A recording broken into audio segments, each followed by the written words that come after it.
I wasn't the most popular kid growing up. My mom was worried about my social life. I'll tell you guys about the first date I ever went on. I was 14 years old. This girl, Sarah, she was a big Pauly Shore fan. So I love Pauly Shore because she's like, yeah, he's amazing. So she goes, oh, let's go see the movie Friday, the new Paul. I was like, yeah, I'm down. I wore my best Bugle Boy pants. I bought flowers. Kids that I went to school with are showing up like, hey man, what you got the flowers for? I'm like, I'm on a date with Sarah. It's like, really? You're dating her? I'm like, yeah, that's my girlfriend. Like, when'd you guys start dating? Like, we hit go on the clock as soon as she gets here. That's... She never shows. She never shows. And in my head, I'm like, maybe she got here really early. So I'm in the movie theater, like, what? I never saw her. So I'm just sitting there with me and my flowers watching a Pauly Shore movie. Turns out those movies aren't that great. Not that great. And like I wanted to sneak out because I didn't want kids to see me, so I like left the flowers and I bailed. And then some lady grabs the flowers and follows me out in the lobby. She's like, sir, you forgot these.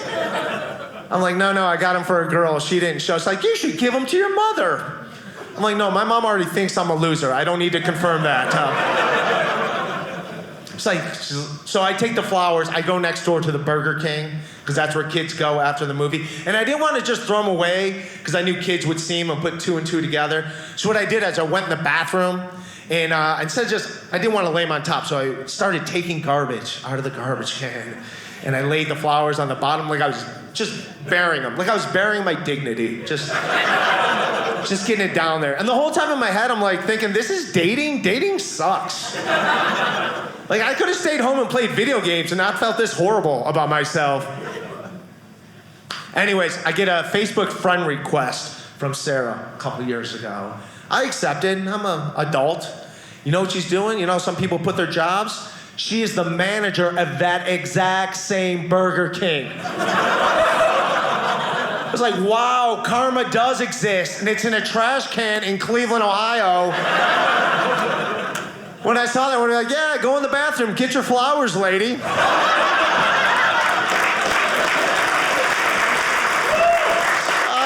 Some applause. Yo. Oh, you're too kind.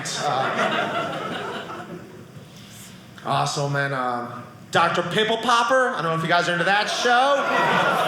Oh, it hurts me because I had horrible acne when I was a kid. I was on Accutane. You guys probably don't know they quit making it.